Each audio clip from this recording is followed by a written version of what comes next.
You're listening to the free ad-sponsored re-release of American Elections Wicked Game, a weekly march through every presidential election from 1789 to 2024. To listen to all episodes right now ad-free, go to intohistory.com. Subscribers there enjoy ad-free listening, early access, bonus content, and more from a growing collection of great history podcasts. Start your free trial today at intohistory.com.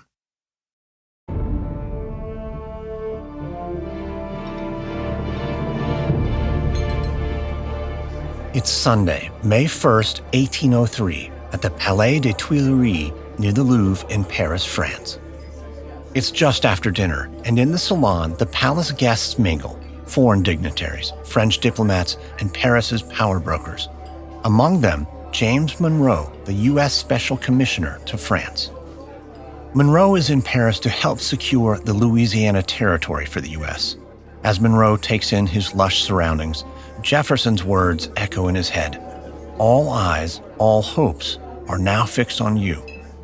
Monroe's thoughts are interrupted, though, when he feels a gentle hand on his elbow. Mr. Monroe. Monroe turns to find the most powerful man in France standing before him. Napoleon Bonaparte, the first consul. The little corporal is all smiles. I trust you enjoyed your dinner, sir? Oui, monsieur. You speak French? A little, monsieur. I'm delighted to hear it. Did you have a good voyage, Mr. Monroe? Yes, monsieur. You came on a frigate? No, monsieur, a merchant ship charged for the purpose. I am here, as you know, to discuss a matter of tremendous importance to Mr. Jefferson. Napoleon takes him gently by the elbow and leads him through the crowd of guests. There will be plenty of time for business. Tonight, though, let us talk of other things. As you wish, monsieur. So tell me, has the federal city grown quite a bit? Oh, it has, monsieur. Napoleon stops walking suddenly. He makes sure the coast is clear, and then he discreetly asks, how old is President Jefferson? About 60? Is he married? He is a widower. Any children? 2 daughters, monsieur, both married. Does he reside in the federal city? Generally, monsieur. Are the public buildings there commodious, especially the ones for Congress and the president? They are indeed. Napoleon sizes Monroe up for the moment. From the look on his face, Monroe can tell the first consul has more on his mind than architecture. Napoleon leans in close. You Americans did brilliant things in your war with England. Well, thank you, monsieur. You will do the same again. We shall, I am persuaded, always behave well when it be our lot to be in war. Napoleon smiles. He leans in even closer and whispers confidentially, you may probably be in war with them again. I do not know, monsieur. That would be an important question to decide, should there be an occasion for it. Napoleon smiles again, a devilish glint in his eye. Well, there will be, Mr. Monroe. Of this, there is no doubt.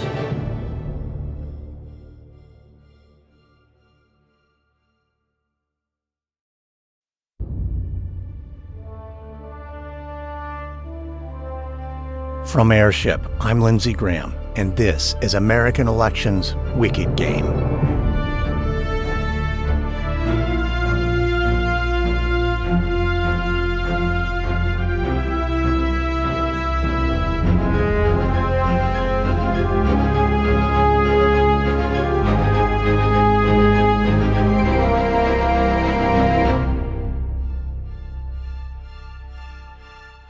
When James Monroe went to France in 1803 to secure the Louisiana Territory, war with Great Britain was not on his mind, but his political future was. Prior to his departure, Jefferson assured Monroe that his mission to France, if successful, would guarantee his future presidency. Jefferson was right. The Louisiana Purchase doubled the size of the U.S., secured Jefferson's legacy, and bolstered Monroe's political reputation. But Napoleon was right too. Before Monroe became president, he served as James Madison's Secretary of State. In the country's hour of need, President Madison, like Jefferson before him, put his hopes in James Monroe. The Revolutionary War veteran from Virginia rose to the occasion. His actions during the War of 1812 helped save the country from ruin, solidified his national reputation, and defined the landscape of the 1816 contest. This is Episode 8, 1816, the Virginia Dynasty. In the summer of 1812, James Monroe wanted out of the State Department. He was tired of sitting behind a desk. He wanted a military command. At the outset of war with Great Britain, President Madison's plan was to attack the British by invading Canada. Monroe, a Revolutionary War veteran, strongly supported this strategy. He believed that conquering Canada would force the British to the negotiating table. President Madison initially contemplated giving Monroe command of the Canadian invasion, but ultimately Madison changed his mind, worried about a backlash from other officers who outranked Monroe, just a lowly colonel. So Monroe considered taking command of a volunteer regiment from Virginia. In the end, though, after consulting his most trusted friends and advisors, Monroe declined. He determined that he could do more good in Washington than he could in the field, commanding a minor militia. Because the U.S. was at war, and Monroe believed that Secretary of State was a role of secondary importance. As Monroe saw it, the real power in the cabinet was in the office of the War Department. Monroe had his eye on a future presidential bid. Defeating the British as War Secretary would certainly help that cause. But there was another, more immediate reason Monroe wanted the reins of America's military power. His country was losing the fight. From the very start, the U.S. was outmatched and ill-equipped to fight the British. The fledgling nation had no national bank and no reserves to pay for troops or supplies. And on the domestic front, opposition to the war was mounting. Federalists in New England and New York opposed Mr. Madison's war, as they called it, largely on economic grounds.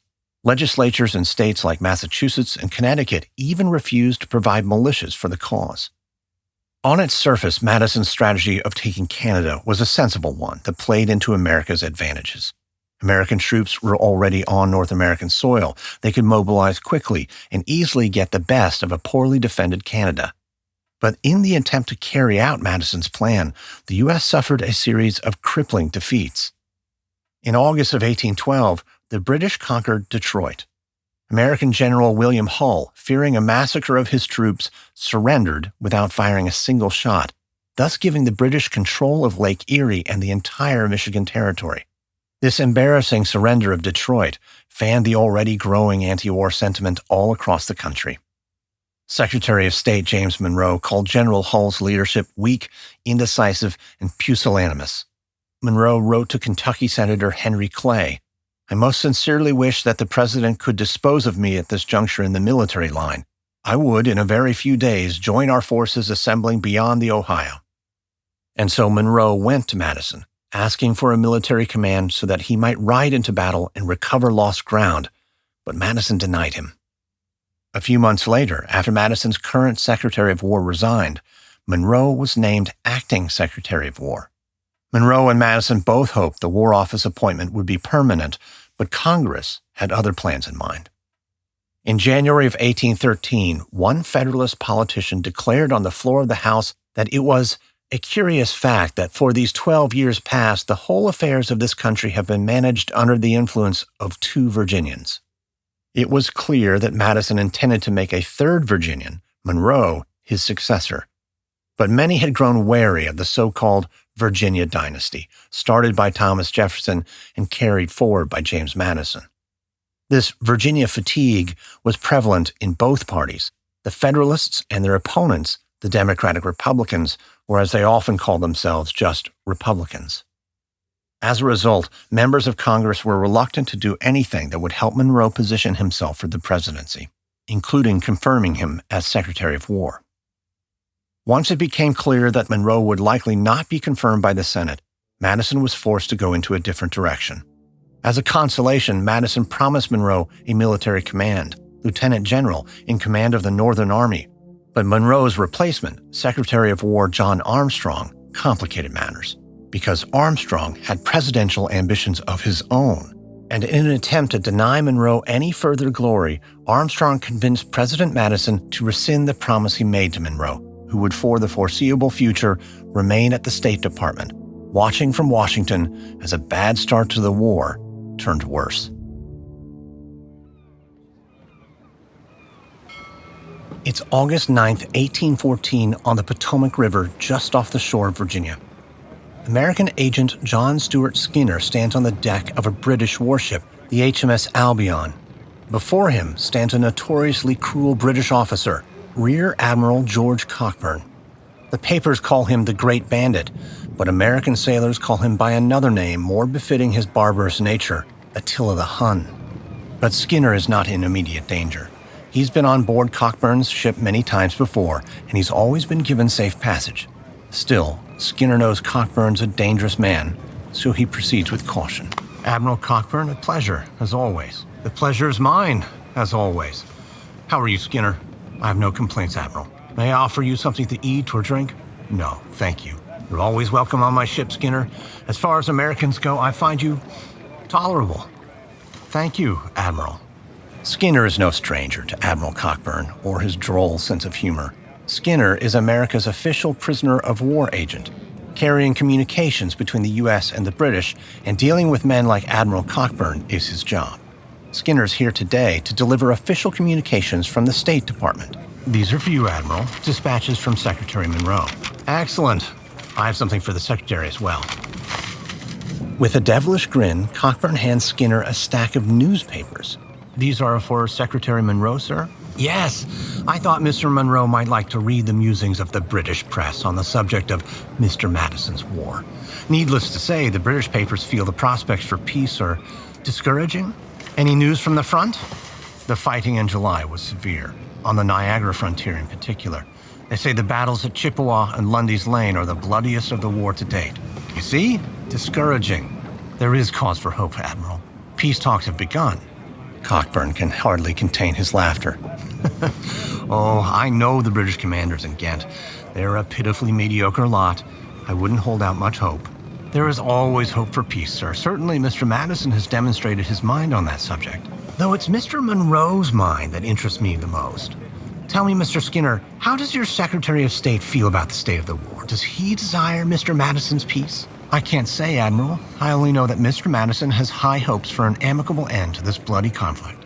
Well, I do hate to disappoint. Cockburn flashes Skinner another wicked smirk. But I'm afraid Mr. Madison will just have to put on his armor and fight it out. I see nothing left. But there was something Rear Admiral Cockburn saw. A brilliant strategy to put Great Britain's boot on America's throat. Cockburn had initially been deployed to the Chesapeake Bay as part of a plan to draw U.S. troops away from Canada. But once there, Cockburn saw an even greater opportunity, a chance to sack the U.S. capital and put an end to the war once and for all. Cockburn's scheme would put President Madison's back against the wall, but it would also finally give James Monroe the opportunity to get into the fight.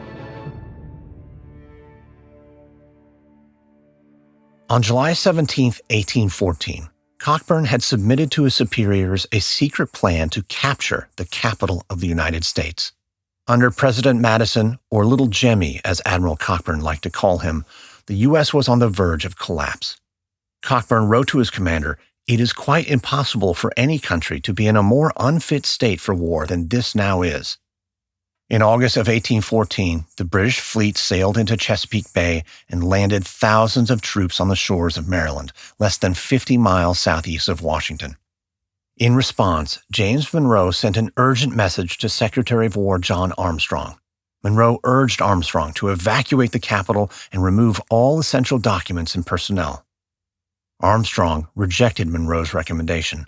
He believed the British were more likely to attack Baltimore. Monroe would later write, "An infatuation seemed to have taken possession of General Armstrong relative to the danger of this place. He could never be made to believe it was in any danger. When the enemy were within 10 miles by a direct route and marching against it, he treated the idea with contempt." So instead of defending the capital, Armstrong redeployed the bulk of the capital's defenses to Fort Washington, a dozen miles south of the capital. The remaining 250 troops marched to Bladensburg, 10 miles to the east. Monroe, though, quickly put his family on a coach and sent them to safety in Loudoun County. He procured a small fleet of boats, loaded them up with State Department documents as well as his personal effects, and sailed the boats upstream. Monroe took arms, rounded up a couple dozen cavalry troops, and rode off into the night to gather intelligence on the enemy. On the morning of August 21st, Monroe sent President Madison a dire message. The Brits were marching on Washington 5,000 men strong. Monroe urged President Madison to call up troops from Virginia and defend the capital at all costs. Madison relayed Monroe's intelligence to Armstrong and ordered his Secretary of War to comply with Monroe's recommendation. Armstrong, though, ignored the president's order. For Madison, it was the last straw. Armstrong was reprimanded and removed. President Madison took control over the military, and he named Monroe first in command. Monroe quickly ordered more troops to Bladensburg to shore up the minuscule force of 250 men, but it was too little, too late. In a humiliating defeat, the American forces were routed. The defeated troops fled to the capital. Amidst the chaos, Monroe rode his horse into the stampede of fleeing soldiers and forced them into formation. He ordered the troops to Baltimore and urged Madison to evacuate Washington and remove all valuable historical documents and public records. Monroe himself stayed in Washington until the last possible moment, just before 8 that night when the British began to enter the capital. He fled on horseback, crossing the Potomac and finding safety at a nearby mansion where, incidentally, the president's wife Dolly had also taken refuge. From there, Monroe and Mrs. Madison watched the sky change colors as Washington began to burn.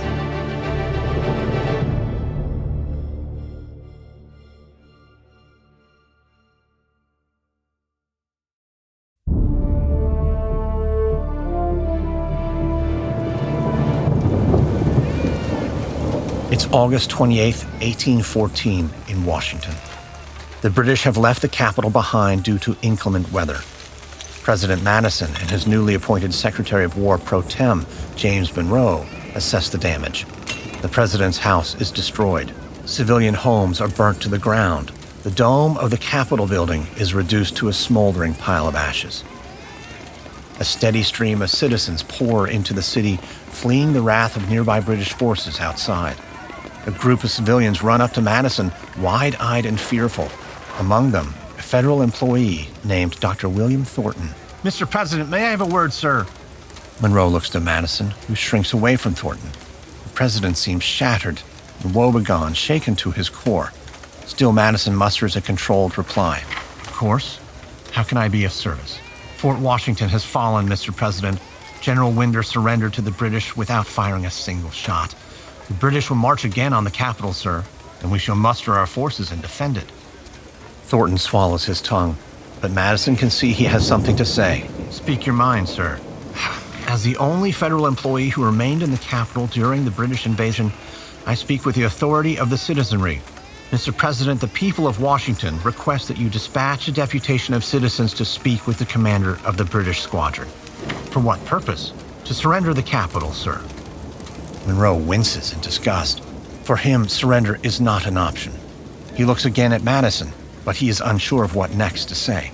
He wavers for a moment before pressing his point. "No, we must defend the capital. With respect, sir, the situation is hopeless. There's not time enough to prepare an adequate defense. We must surrender." "No, sir, we will not." Thornton and the crowd of civilians turn to Monroe, as does the president. Monroe grasps the hilt of his sword and steps into the middle of the crowd, his eyes fiery with passion. "Gentlemen, the president has spoken. There will be no surrender. But, Mr. Secretary, if any deputation of citizens moves toward the enemy, it will be repelled by the bayonet. We will defend the capital or die doing it." Monroe climbs on his horse and unsheaths his sword. He calls out to the crowd of civilians, "Our capital is under attack. Those who are not too cowardly to do so must help me defend it." In the country's darkest hour, President Madison appointed Secretary of State James Monroe the Secretary of War pro tem, making Monroe the only official in U.S. history to serve 2 cabinet posts at the same time. Monroe was made the supreme military commander with full authority over the command of war, finally giving him his military command. But the country was in bad shape and the capital, Washington, smoldering. The War of 1812 was his to lose. As War Secretary, James Monroe worked tirelessly. In the days and weeks after his appointment, he hardly slept. On the rare occasion that he did get rest, he slept on a camp cot so that he could stay close to the action. He repositioned some 7,000 militiamen and placed cannons at strategic defensive points around the city. He called up militia from other states, lined the Potomac with artillery, and set up a system of gathering and transmitting information in and out of Washington. Monroe's quick defense of Washington forced the British to set their sights on another target, Baltimore. Washington may have been saved, but to win the war, Monroe knew he needed money. So he demanded that Congress convene for the purpose of providing more ample funds, establishing a national bank, and doing everything that will give energy to this government and success to the war. Monroe would push Congress to raise troop pay, to incentivize recruitment, and create a sizable standing army. At Monroe's urging, the Madison administration would ask Congress to create a second bank of the United States with a $50 million line of credit to pay for the cost of the war. When Congress pushed back, Monroe set aside his limited government principles and borrowed millions of dollars on his own signature. A lifelong anti-federalist and Republican, Monroe was a constitutionalist at heart. He knew well the dangers that a standing army and an unbridled executive branch could pose to a nation's liberty. But Monroe also understood there would be no country if he lost the war. His efforts to create a second national bank failed, but Monroe would succeed in getting a standing army. He would use that army to beat back the British. By mid-September 1814, the British had given up hope of capturing Baltimore. They withdrew their troops and sailed out of Chesapeake Bay in defeat. But even as the tide of the war began to turn, anti-war sentiment in Congress continued to swell. Opposition to Mr. Madison's war became the central platform of the opposition party, the Federalists. The Federalist Party had been adrift since the death of its intellectual leader Alexander Hamilton in 1804. They had only elected one president, John Adams, in 1796, and both houses of Congress had been dominated by the Republicans for well over a decade. In the midterm elections of 1814, though, the Federalist Party saw a resurgence thanks in part to their anti-war position. The party gained legislative majorities in New England, Maryland, and Delaware, and formidable minorities in New York, Pennsylvania, and New Jersey. During the War of 1812, the political sands of American politics were shifting in unprecedented ways. Republicans in Congress seemed to co-opt Federalist policies like protective tariffs, a standing army, a stronger Navy, and a second bank of the United States. In opposition to Madison, Federalists found themselves advocating against many of their defining principles. As former President John Adams observed, "Our two great parties have crossed over the valley and taken possession of each other's mountain." The anti-war sentiment reached its peak in December of 1814, when Federalists from Connecticut, Rhode Island, Massachusetts, New Hampshire, and Vermont convened in Hartford, Connecticut for closed-door deliberations. Ostensibly, the purpose of the meeting, which would come to be called the Hartford Convention, was innocent enough. Being on the East Coast, New England was vulnerable to British invasion. New Englanders who opposed the war wanted to discuss their common grievances and create a plan for New England's defense. But President Madison suspected they had other motives. Throughout the fall of 1814, rumors of New England's secession had been circulating in the press.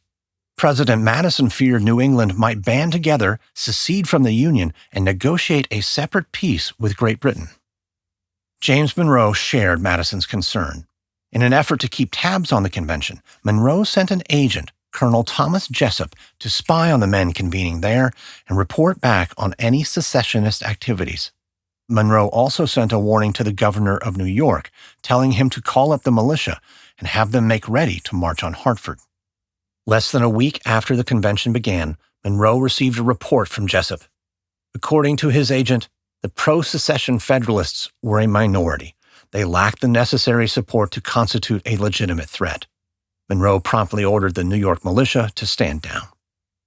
Less than a week after the Federalists gathered in Hartford to discuss their opposition to Mr. Madison's war, the War of 1812 officially came to an end with the signing of the Treaty of Ghent. But the question of who won the war was not clear-cut. Nearly 2,000 Americans were killed, 4,000 were wounded. The war cost millions of dollars in supply and materiel, and millions more in lost revenue from trade. The war all but caused the collapse of the economy and sent the U.S. into national bankruptcy. The peace negotiations, like the war itself, ended in a stalemate too. As part of the treaty, the British returned captured territory near Lake Superior in Michigan and in Maine back to the U.S. The U.S. returned land it captured in Canada back to Britain.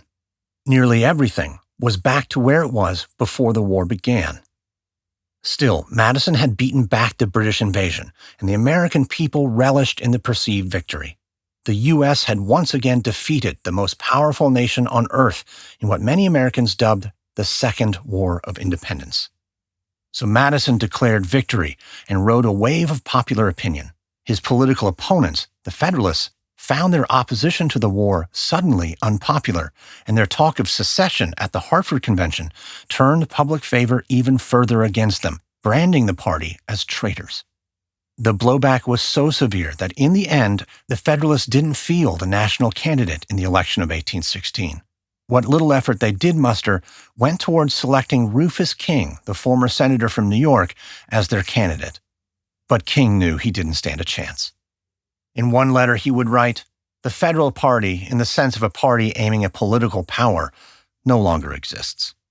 King suggested that the best strategy in the election of 1816 was for the Federalists to give their influence to the least wicked section of the Republicans. King was not alone in his pessimism.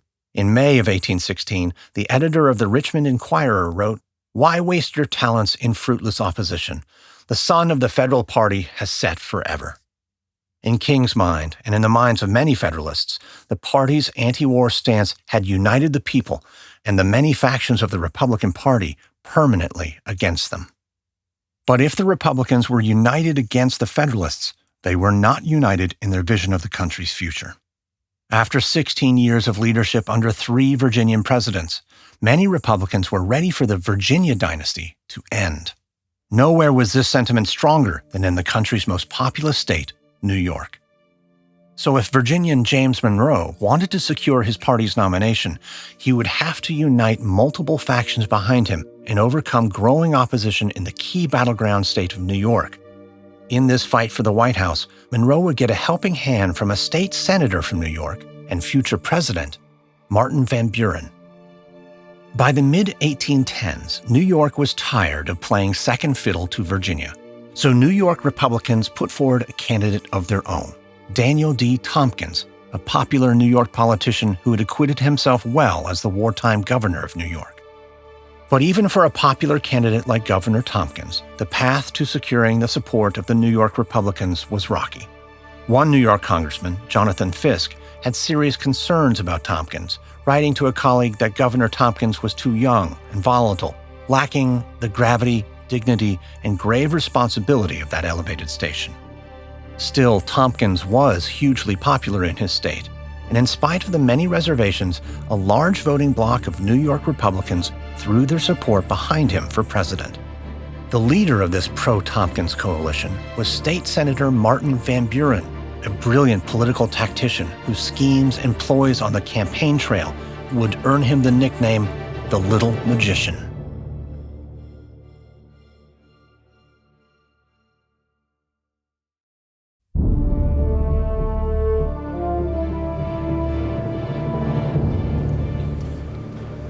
It's December 1815 in Washington. On the crowded floor of the House, 2 New York congressmen confer in hushed, discreet tones. Jabez Hammond and James Birdsall of Shenango County.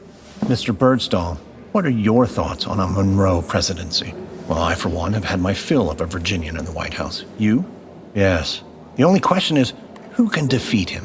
What do you say to Governor Tompkins? He was a fine wartime governor. Still, the governor's mansion is one thing. The White House is another. Surely you prefer Governor Tompkins to Secretary Monroe. Over Secretary Monroe, I preferred King George III, though I believe Secretary Crawford is a far more viable alternative. Well, don't tell that to Governor Tompkins. I'm afraid he's already aware. He thinks his fellow New Yorkers too unkindly in our course. He feels we've abandoned him prematurely. Well, perhaps he's right. Tompkins is a fine man. Yes, he is, but you must realize he cannot defeat Monroe. Tompkins is known in New York, but in the South his name carries no weight at all. The poor fellow doesn't stand a chance. Only a Southerner of repute can defeat Mr. Monroe. A Southerner of repute like War Secretary Crawford. Precisely. But Secretary Crawford hails from Virginia. Does that not concern you? Crawford's a Georgia man and has been since he left Virginia as a child. Besides, as far as his parentage is concerned, he comes from a plebeian stock, not an aristocratic one. They call him the farmer's boy. He's a self-made man, not to mention Judge Spencer has already thrown his support behind Secretary Crawford. The judge has more influence over New York Republicans than anyone, not more than Mr. Van Buren, perhaps. But surely Mr. Van Buren would agree with the judge's assessment. I would agree with what assessment? Birdsall and Hammond turn to find the New York State Senator Martin Van Buren standing right behind them. Hammond smiles and warmly takes Van Buren by the hand. Mr. Van Buren, what brings you to the Capitol? I'm here on business. Well, how fortuitous. Please, tell us, whom ought we support for president in the upcoming election? Van Buren's shoulders droop. With little emotion and not a shred of enthusiasm in his voice, Van Buren replies, we say Tompkins, of course. And without another word, Van Buren leaves. Birdsall and Hammond exchange a curious glance. Well, I do believe that was a rather cold and odd response. Yes, not exactly a resounding endorsement. Indeed, it wasn't. In December of 1815, in the run-up to the election of 1816, the little magician Martin Van Buren had a trick up his sleeve. In 1816, New York Republicans were torn between two candidates, Governor Tompkins and Secretary Crawford. In the spring of 1816, Martin Van Buren would step onto the scene and use his considerable political acumen to settle the question. In doing so, he would deprive both Tompkins and Crawford their chance at the White House, leaving the door open for James Monroe and ensuring 8 more years of the Virginia Dynasty. In New York in 1815, there was a power struggle going on between two Republicans, Judge Ambrose Spencer and State Senator Martin Van Buren. Spencer and his camp were pro-Crawford. Van Buren and his camp were pro-Tompkins. But by December of 1815, all signs pointed to Crawford winning the presidential nomination in New York and possibly across the nation. Crawford was the most popular choice amongst national congressmen by far. As a senator, he had served as the president pro tempore of the Senate after Vice President George Clinton passed away in 1812.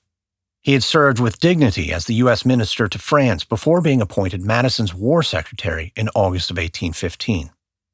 Van Buren favored Tompkins, though, but he also saw the writing on the wall. Tompkins had no chance of winning on the national level. It left Van Buren to walk a political tightrope.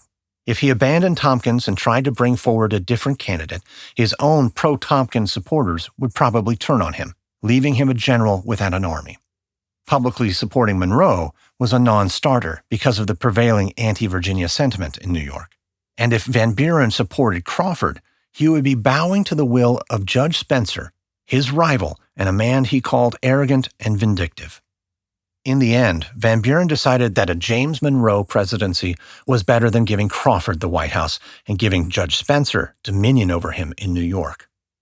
So Van Buren put into play what historian Robert V. Remini called a daring and unique plan. Van Buren would publicly maintain allegiance to Tompkins while working in secret to bring about Monroe's nomination and hopefully handing Tompkins the vice presidency.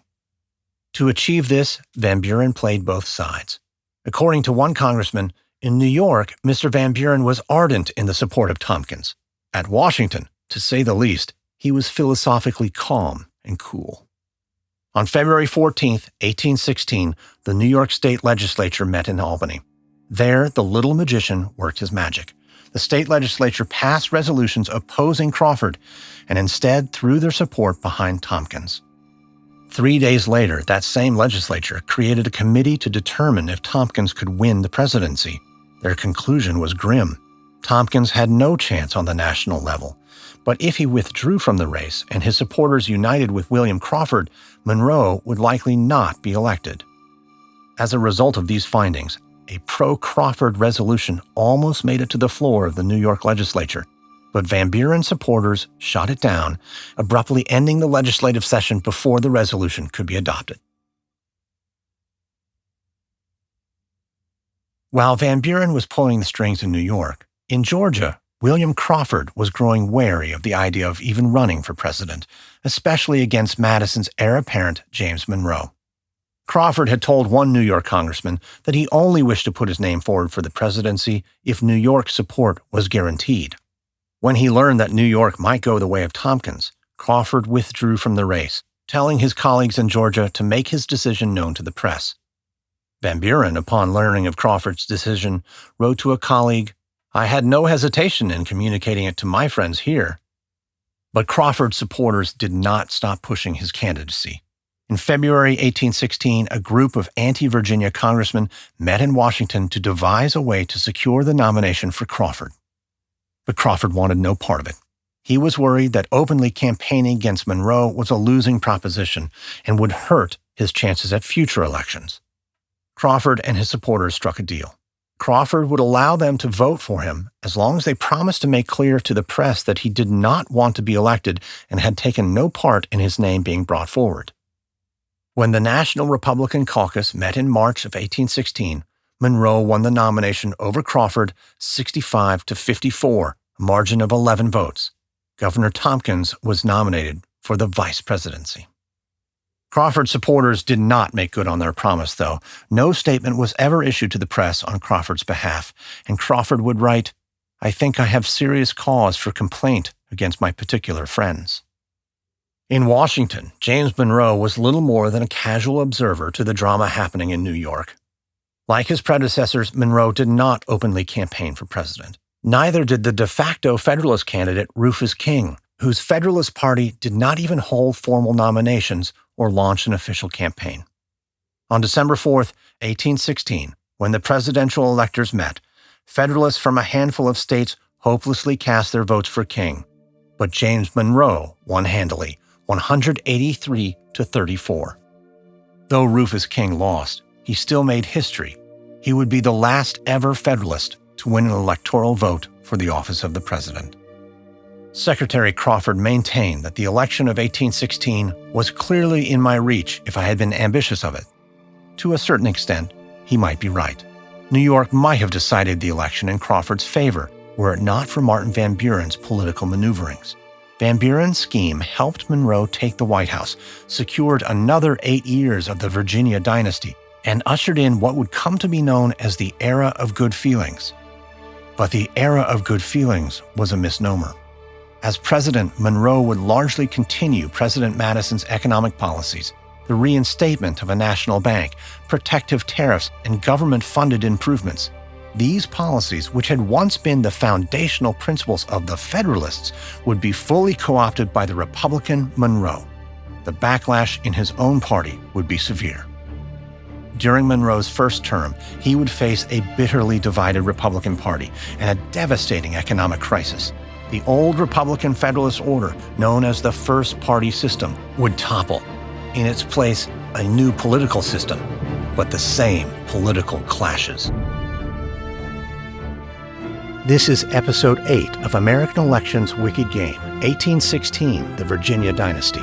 On the next episode, the election of 1820, the Era of Good Feelings sets the stage for the third and last uncontested presidential election in American history. This episode contains reenactments and dramatized details, and while in most cases we can't know exactly what was said, all our dramatizations are based on historical research. American Election's Wicked Game is an Airship production. Hosted, edited, and executive produced by me, Lindsey Graham. Sound designed by Derek Behrens. Music by Lindsey Graham. Co-executive produced by Stephen Walters in association with Ritual Productions. Written and researched by Stephen Walters. Fact-checking by Greg Jackson and C.L. Salazar from the podcast History That Doesn't Suck.